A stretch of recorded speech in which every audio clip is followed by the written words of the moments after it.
Good morning, ladies and gentlemen. Please take your seats. We are proceeding to the next session, which will be the exciting field of sensory motor systems. And I'm incredibly happy and honored to chair this session, and especially because I would like to devote it, of course, to Nikos. And Nikos, this may be the session where you will learn the most new things, because it's not really the very center of your working area, but it is on. I think you can hear me without. Huh? No.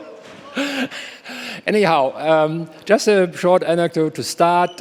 We heard from Ernst Pöppel that Nikos' capability was misjudged in the very early time here in Tübingen, and I was a member of a committee who had the same experience. When Ernst tried to, or successfully established this research group in Munich, he also wanted Nikos to be included. And he was flown in from Boston, came in very, very tired, had to go to the bed and sleep a little bit, and then he was pulled in front of the reviewing committee, and he gave a talk which no one of us understood. So we decided it probably was too early to include him into this research group, and this was the second time he was misjudged, of course. Fortunately, you came back. Thank you for coming back and being here. Because congratulations to all your achievements, and I wish you a happy, especially peaceful time ahead to do more of your very, very original and important work. Thank you. So now we come to our first speaker, which is Ranulfo Romo from Mexico City. He got his degree in Mexico City before he went to Paris to get his PhD. After his PhD, he started his postdoc period with Wolfgang Schulz in Fribourg and Vernon Mountcastle. And then he returned to Mexico to set up his own lab and very, very successful work on the sensory systems, especially somatosensory system, where we will hear now how decisions are made and difficult near threshold stimuli are perceived. Please go ahead. Thank you. Thank you, Peter. It's a real privilege to be here to celebrate my very dear friend, Nikos. Not only he is a great friend, he is a wonderful person, a great scientist.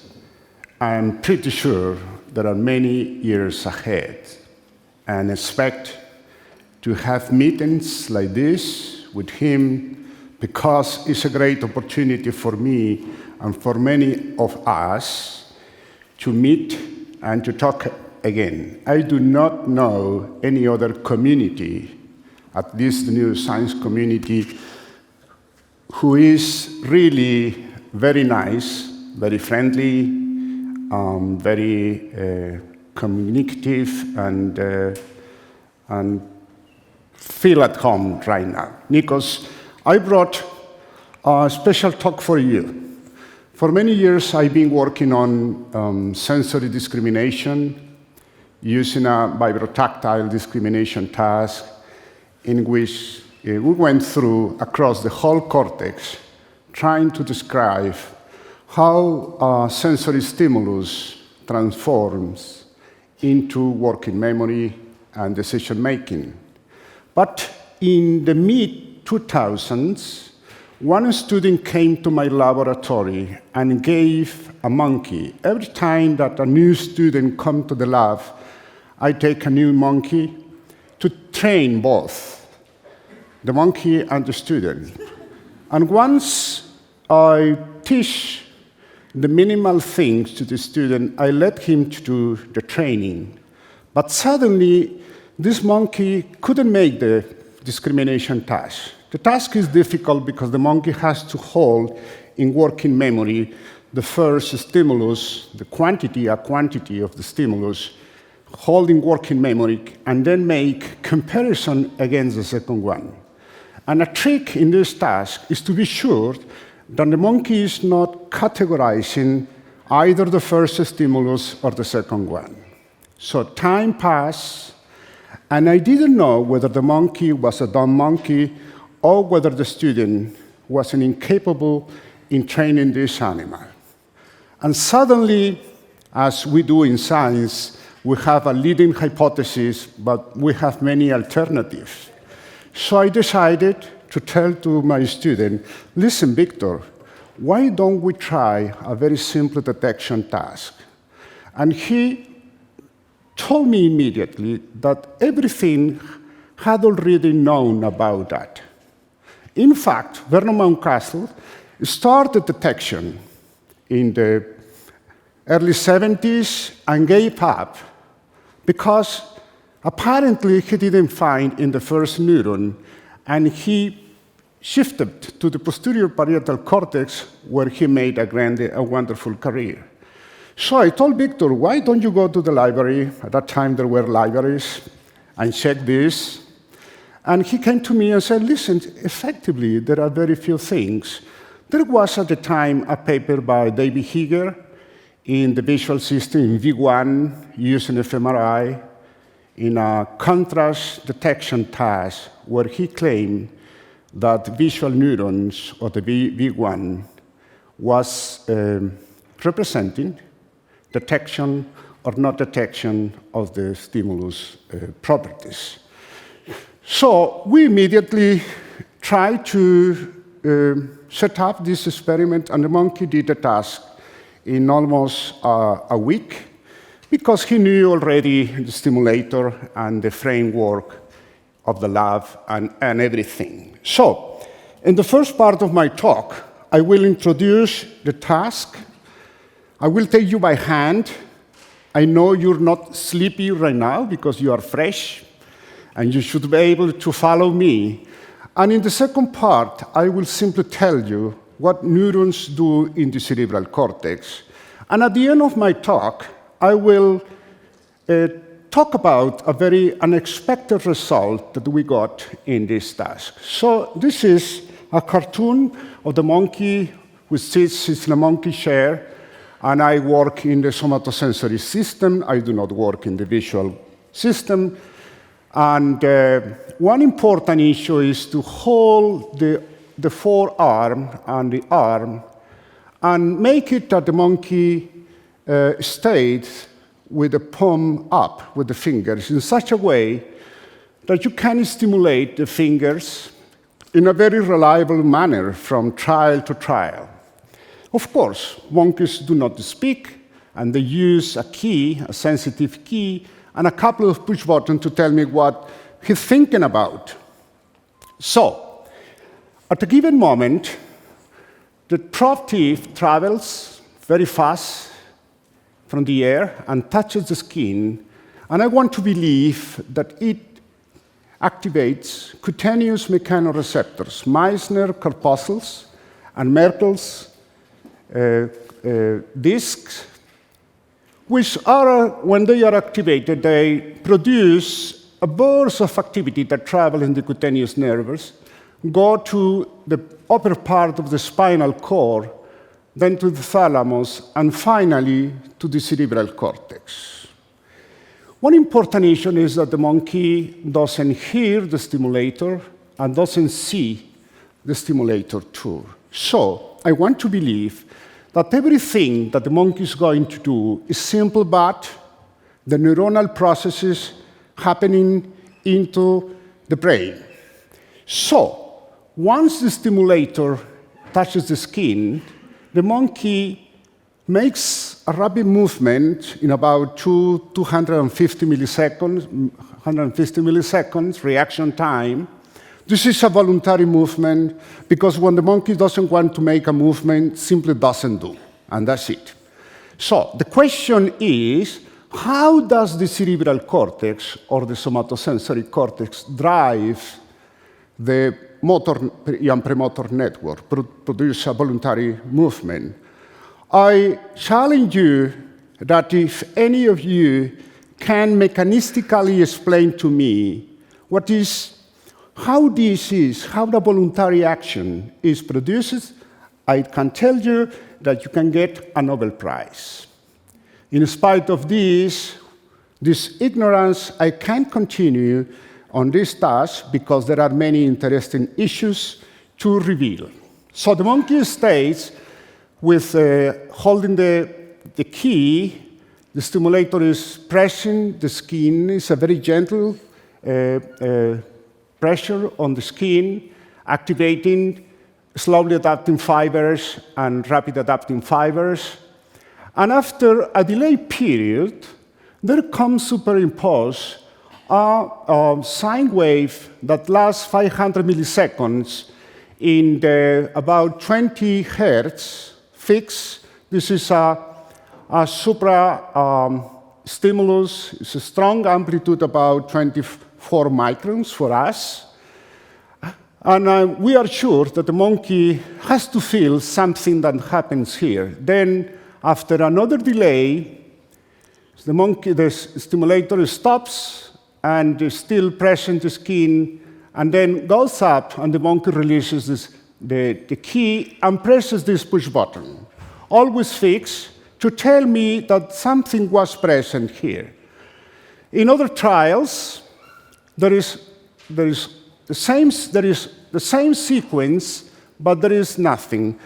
And the only thing we asked to request to the monkey is whether there was something or not, something that detected or not detected, okay?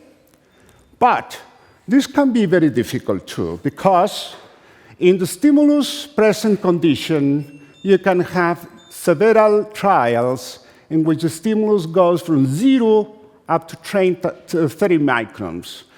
And this is the detection curve. It's a psychometric curve. You will see that it grows as a function of the stimulus amplitude. Detection threshold is defined at the 50% of the trials, in which for this case is about 9 microns, is the minimal quantity that the monkey can detect. And this is the issue. The question is, why to the same stimulus amplitude, sometimes the monkey says, yes, there was something, and sometimes there is nothing? And this is an important question for us. Okay? But also, in the same psychometric curve, in the stimulus present condition, you can have hits, which is the way we produce the psychometric curve, or misses, which is the case from the 0.5 probability and below, subthreshold stimulus, and we call these misses. And in the stimulus absent condition, there are correct rejections most of the times, but also the monkey produces what is called false alarm responses.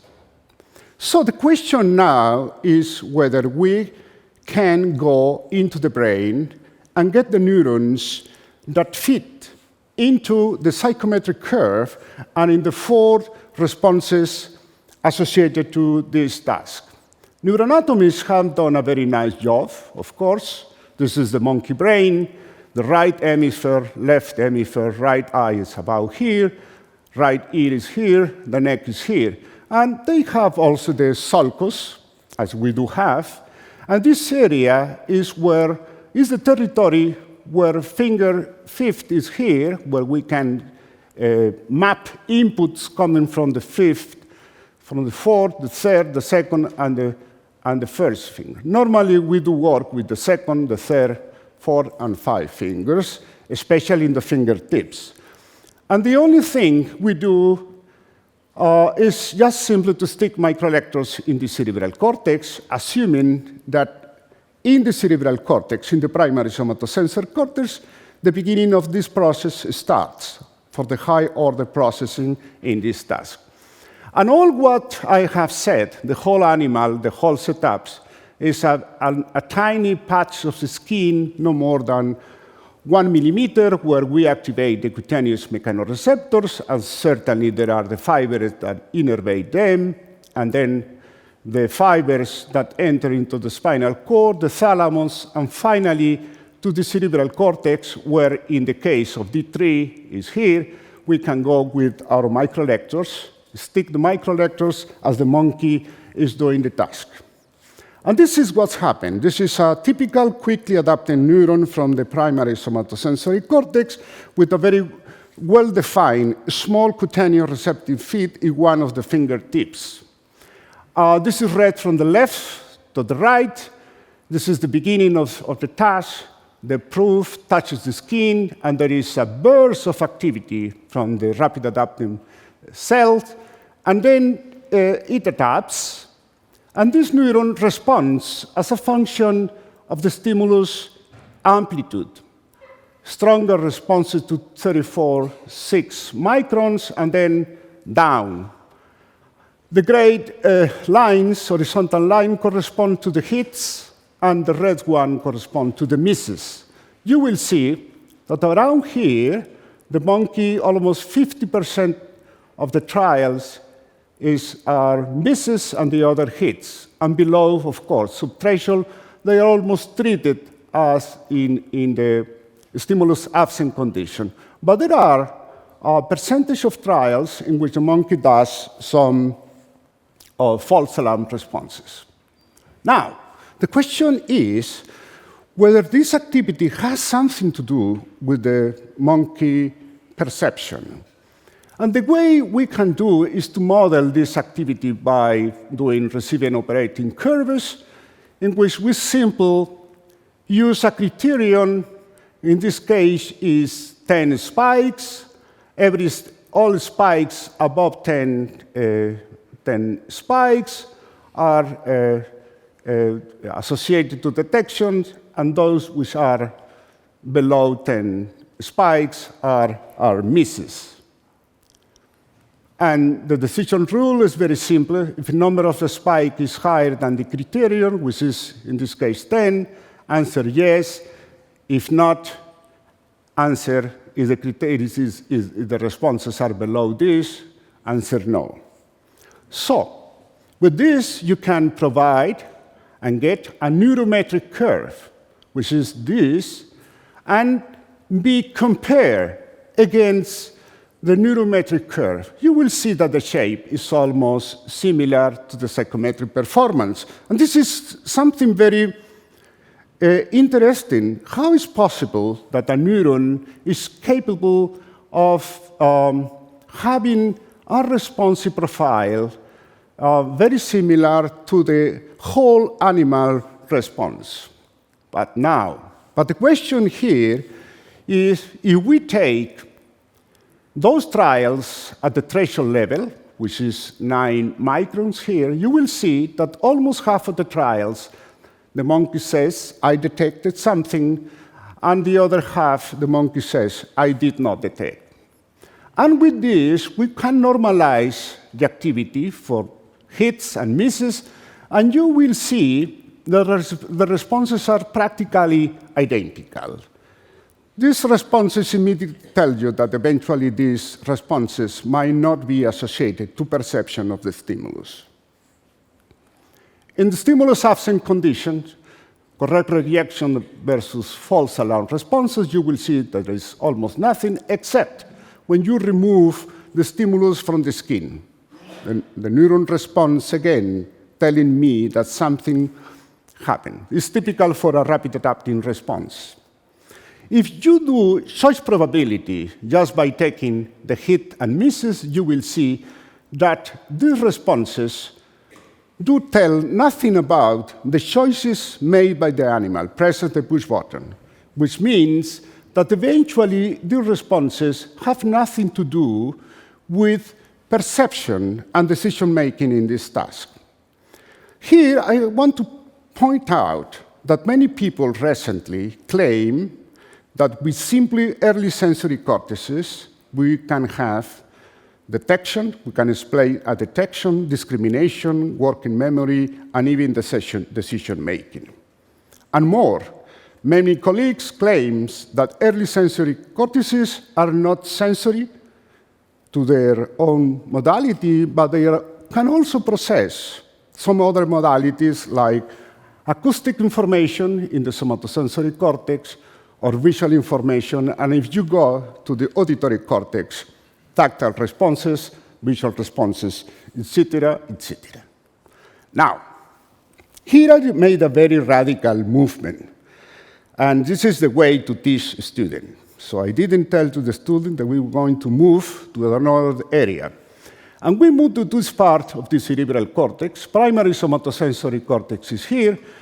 I call this the medial premotor cortex, which is comprises by the pre-supplementary motor cortex and proper supplementary motor cortex, where many people have found responses associated to planning, movements, decision-making, and even myself, working memory and some other things. We simply stick the microlectors there, and you will see that the responses are quite different now. So it's exactly the same task. You will see that this neuron responds to the stimulus during the stimulus presence, but in a very weird manner. For example, the latest responses, they start about 180 milliseconds, and this response is delayed as a function of the weakest is the stimulus. Also, the responses might last during the waiting period. There has to be planning of the movement and also working memory, holding something about that happens here. But also see that there are some responses that precede the stimulus presence, even here, and even during the false alarm responses. The responses are very interesting because if you model this activity, you will see that they bias the monkey's decision response. So it's like downstream areas were paying attention on what's going on in the early representation. But the organism, but the whole brain might bias the responses. I will not talk about this. Now, if I take the responses are near threshold, which in this case is 9 microns, you will see that the neurons respond in a all manner. You know, it's simple, the neuron fire when the monkey thinks that there is a stimulus presence, whereas in the Mises trial, with the same amount, the neuron does not respond. Now, if you, for example, model the responses from primary somatosensory cortex, they grow as a function of the stimulus quantity, whereas for heat trials in this area, they are all or none responses, all responses. That is yes or no. Now, if you normalize hits versus misses, you will see that these responses are very nice during the stimulus presence, but they do not respond during the correct rejections, but during the false alarm responses, there is something. If you do choice probability, almost 75% of the trials predict in this activity the stimulus presence and also in the false alarm responses. So it is a quite different picture of what we got in the primary somatosensory cortex. Somehow, these neurons predict stimulus presence and the choice probability that the monkey does in this task condition. Now, here there is another radical movement.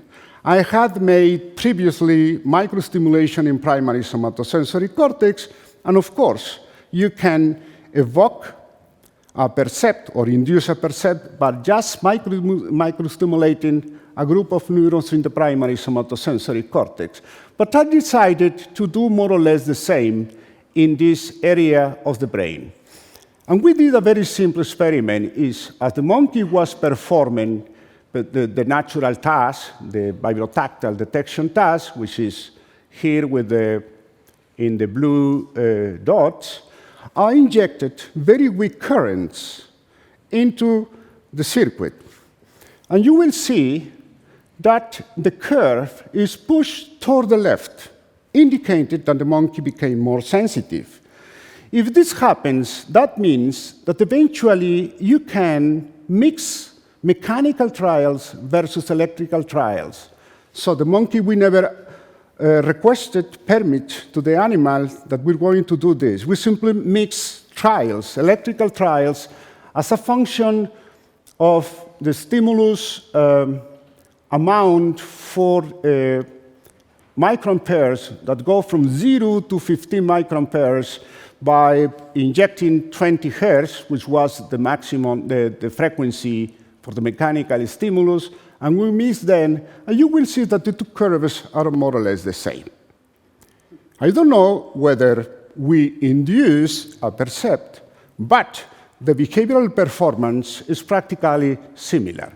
With this, I can give you an idea of what's going on in these two distant cortical areas. Now, we can go to different areas because we want to believe that everything started in the primary somatosensory cortex, area 3B, 1, 2, secondary, and then something was jumped into the frontal lobe. If we plot the responses from different cortical areas, which are area 3B, 1, 2, 5, 7B, ventral premotor cortex, dorsal premotor cortex, we get a picture very interesting, for example, in relation to the stimuli. This response is moved from this type of response, increases the firing rate as a function of the stimulus amplitude, up to an all or none responses, which is here in the medial premotor cortex. Look at what a beautiful response, how it gradually moves the response until it becomes flat. Now, if you do choice probability, you will get something similar in these areas in which the dorsal premotor cortices become more closely to predict the behavioral responses, even in the false alarm responses. And if you plot the choice probability for all these cells as a function of the response and latency, you will see that from 0.4 probability in the very early sensory cortices, it grows up to a choice probability which is almost 75% of the trials. And if you plot the response and latency, you can get a pathway in which the first response begins in the very early sensory cortex, about 29.5 milliseconds response and latency, and then is delayed until we end with this type of response. So we do believe that the perceptual process is a process that grows up as a function of the transcortical translation of the information from the very early sensory cortex to downstream areas. Primary motor cortex is kept, of course, it responds during the movement, but it does not fit into this plot. Now I will do another radical movement. When I was with Wolfram Schulz, and for the first time we described reward prediction responses in dopamine cells, and nothing associated to movement, planning, etc., there were some cue-related responses, not only the reward-related responses. And it came to my mind what those responses mean. And when I was in Mexico, after these experiments, I used to drive microelectrodes into the substantia nigra and VTA, just to teach students how is extracellular potential from dopamine cells that we defined, Wolfram and I, when we started our original studies in the 80s, by enterotomic activation, by measuring the duration of the action potential, triphasic, biphasic, etc., uses some drug applications like apomorphine, and did the experiment. So I I was using the Thomas recording fibers from the top to the cerebral cortex, which is about 30 millimeters to down, and they went straight and could get action potential, dopamine potentials. And I was wondering what these neurons do in a task, in a perceptual task. Because so far, when we did these experiments, just simply for fun, nobody had tested dopamine cells in a perceptual task. So we did the experiment in the same task, and again, this is psychometric performance. And of course, in stimulus present, hit misses, stimulus absent, false alarm responses, correct rejection. And these neurons, I almost hate myself when I was with Wolfram, because they have a very stereotyped pattern of activity, slow firing rate, as if they were tired, puff, puff, puff, puff. And to drive these neurons was very hard. These neurons were driven very nicely by cue that predicted to the animal in the future was going to get reward. Or when the animal got an expected reward, as happens for people too. So, these neurons are plot here, the responses, the dots, as a function of the task performance. Again, these are subtracial responses. These are misses, hits, correct rejection. You can see here that the monkey is not getting reward just simply because miss the stimulus and the responses go down. But if you poll the whole population, you can get this. The neuron responds to the beginning of the stimulus, and then responds during the hit responses, and there is nothing during correct rejection, miss, false alarms. And then something interesting is that this neuron responds during the cue that triggers, that instruct the animal to tell me whether it was something here where there was nothing and the misses or false alarms. Where the animal is very confident, the response is very low during the hits.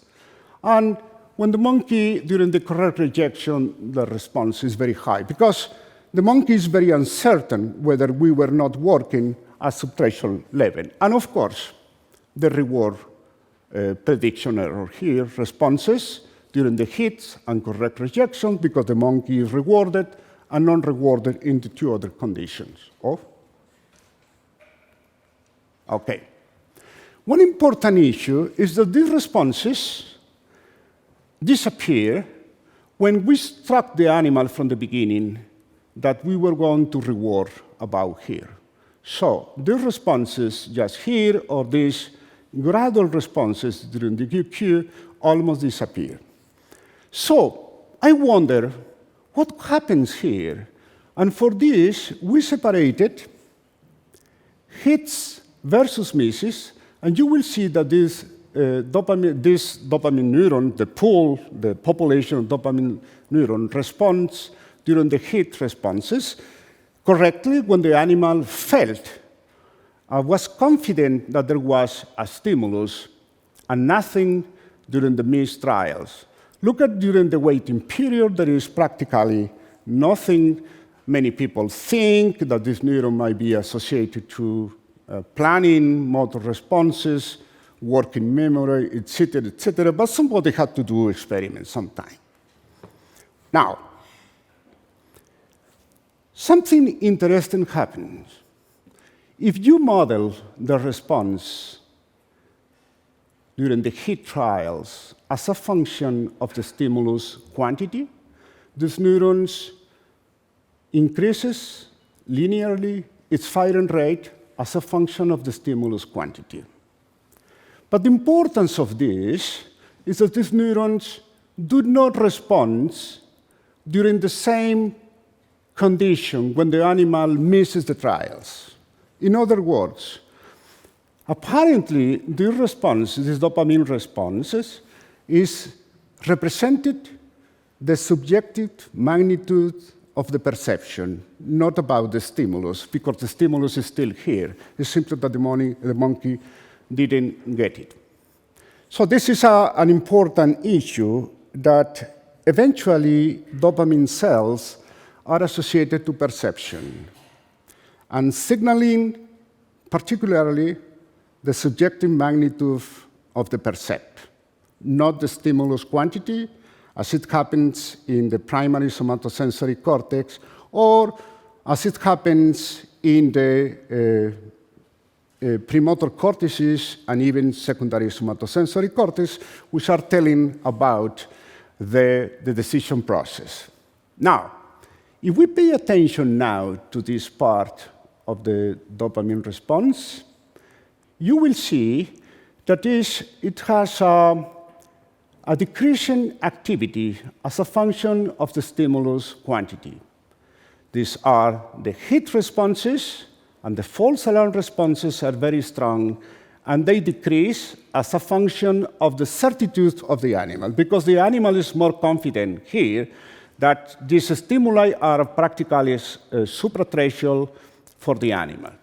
So during hits, the response is very low because the animal is confident that it's going to get something, whereas in the false alarms and very weak stimuli, which are below threshold, the responses is very low. So the system reacts when it is uncertain to the same cue. And the system reacts very nicely, signaling the percept during the stimulus period. Now, I'm just going to finish.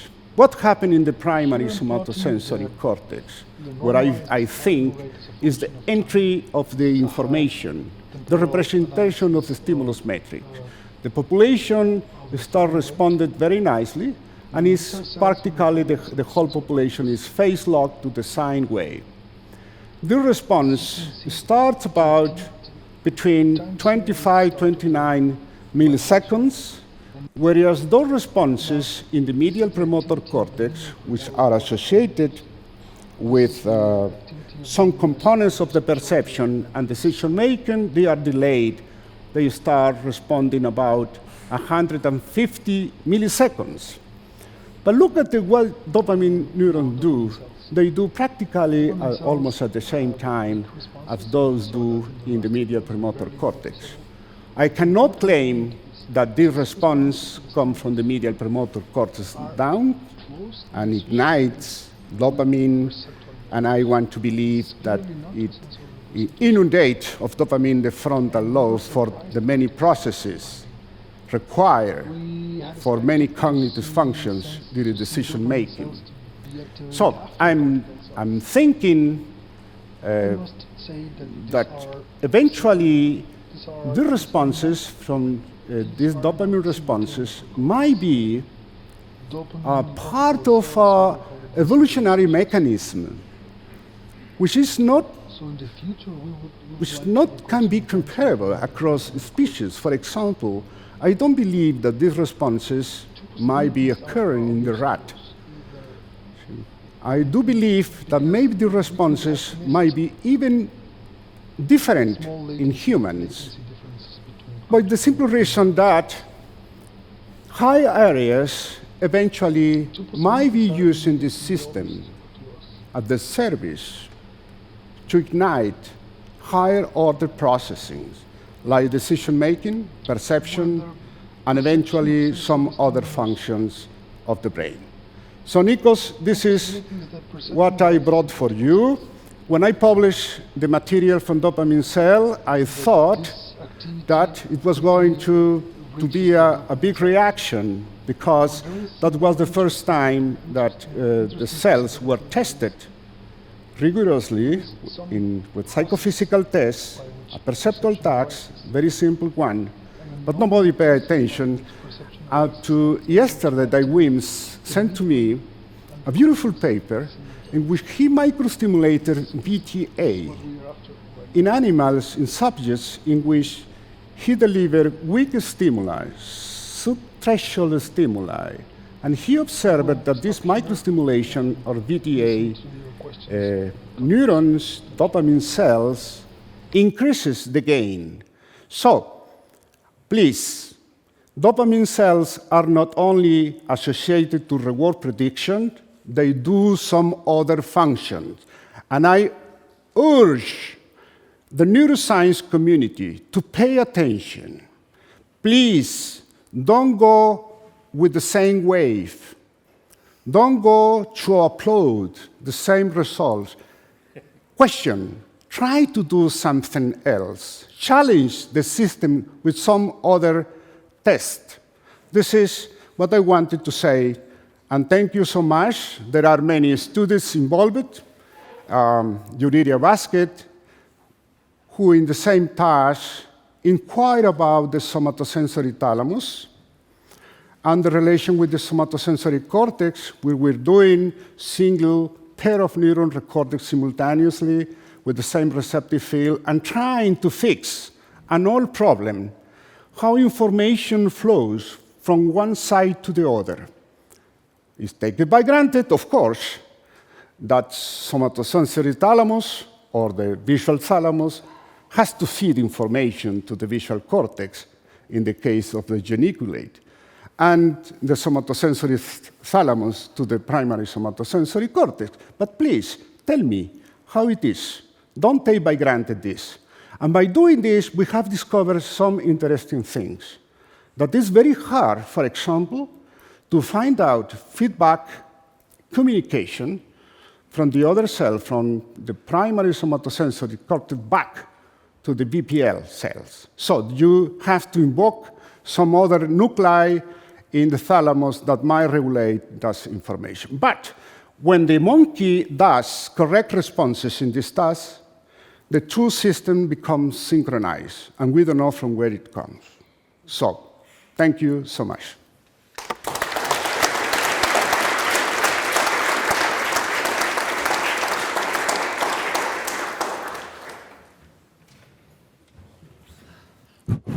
Well, it's not. Thank you so much for this wonderful and clear talk. And I'm sure after your appeal, there will be questions and suggestions. They are thinking.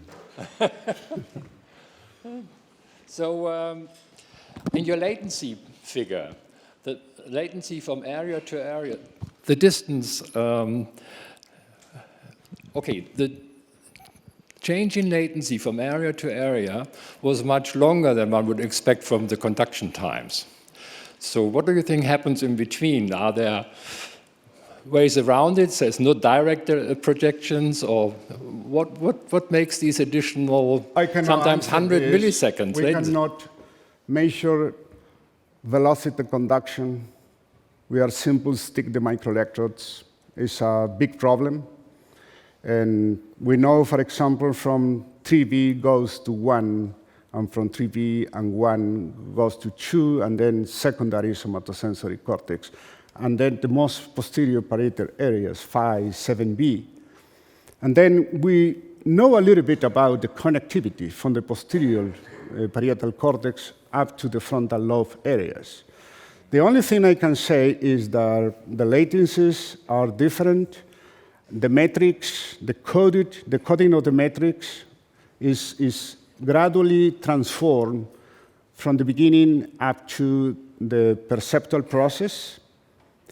That leads me to think that eventually, if there is conscious experience here, a conscious sensory experience, it is gradually produced across these areas, which is a little bit contrary to what Stanislaw Dehaene thinks, that is an all or none process.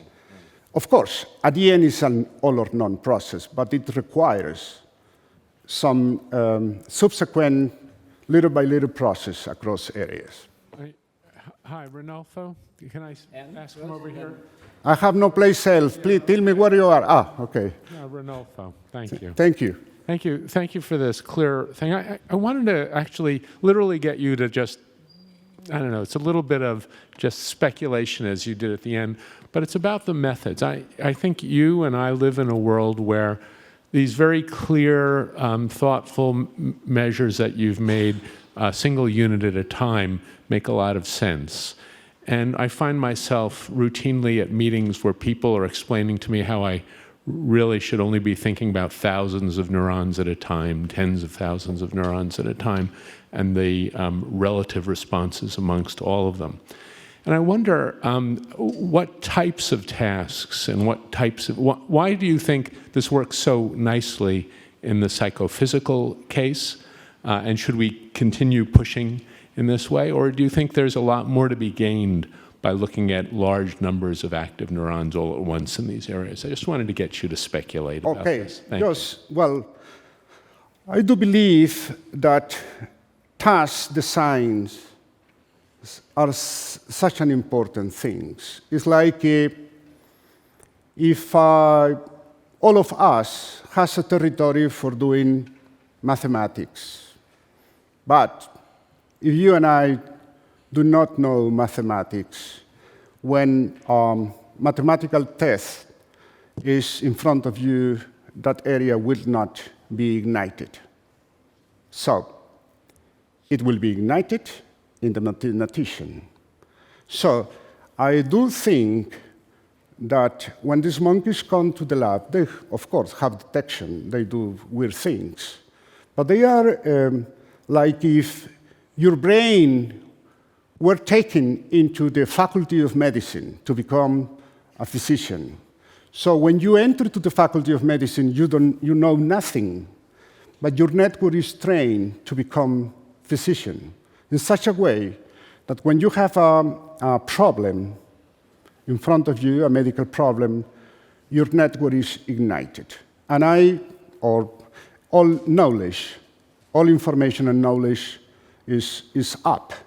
So the question is, for all of us, how this is constructed by teaching the network. This is what happens because we are working with animals that already know quite well what to do. And they do efficiently. But they also fail. And that's the reason we have misses. They have limits in the misses. They have false alarm responses. And sometimes, as we do all have, sometimes we feel that something happened when it didn't happen because it simply comes from our brain. So I do think in the task. So why? Also, I want to say that not all neurons are involved in this. That's done. Okay. No, finish your answer. Oh, it's all right. Okay. Thank you. We can talk, right? Beautiful. Thank you. Beautiful talk. Hello. Beautiful talk, as always. I wanted to ask what you think about dopamine release as opposed to the spiking that you're recording in the neurons, and whether you think the timing might be different. There is a constant level of dopamine presumably seeping out of those terminals. Do you think that some of the control of dopamine release would be within the striatum itself, controlled, as opposed to down in the midbrain neurons? It's, I think, very, very important in terms of your ideas of igniting. Oh, okay. That's a very important question, which relates also to the question by Brian. So the point is that the metrics we use is the spike in activity. It's a fast response, whereas dopamine release, we know for many years, I even got involved with Jack Lovansky, that release sometimes doesn't care about the spike in activity from the soma. So the terminal can be subjected to many presynaptic regulation, and this may be an important issue for state regulation of the network and allowed passing information from the cerebral cortex for movement initiation and so other things. Yeah.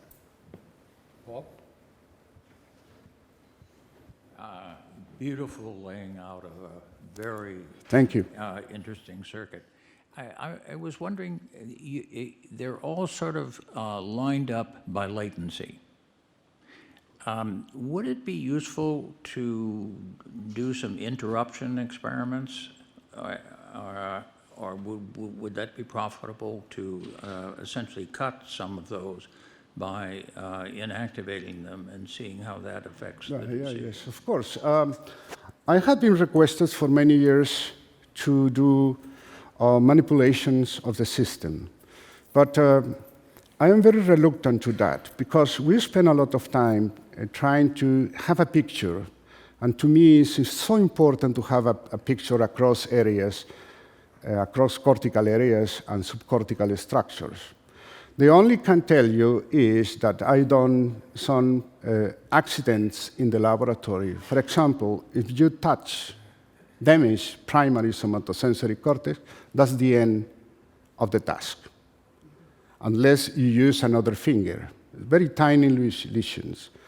Also, by accident, once we lesioned secondary somatosensory cortex, it's gone. True. It took us almost 6 months to retrain the animal, and I didn't know what to say. And also, by accident, we once damaged the medial premotor cortex.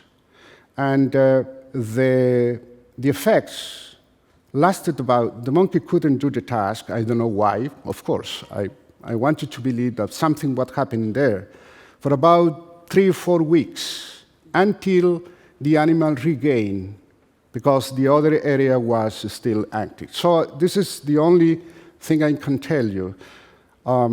Accidents in the laboratory that I cannot reproduce simply because they are very expensive. But sooner or later, when there will come something more easy to manipulate, I probably will start to doing, and as I don't remember who said yesterday in my second life, Roberto Caminiti.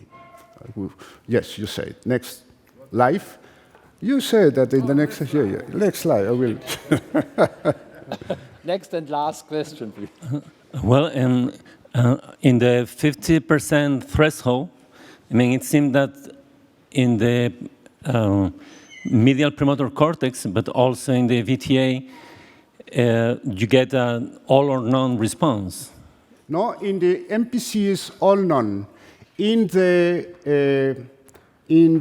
dopamine cells, you have almost a positive slope, even from the very substantial stimulus, but the curve is very tiny. It grows up as a function of the stimulus intensity, but in fact, it's not intensity. It's just, I want to believe it's the subjective magnitude that the animal gives to the presence of something, because in the mice trials, with all these stimuli, is simply flat. Thank you. You're welcome. Sorry. Okay. Thank you. Thank you.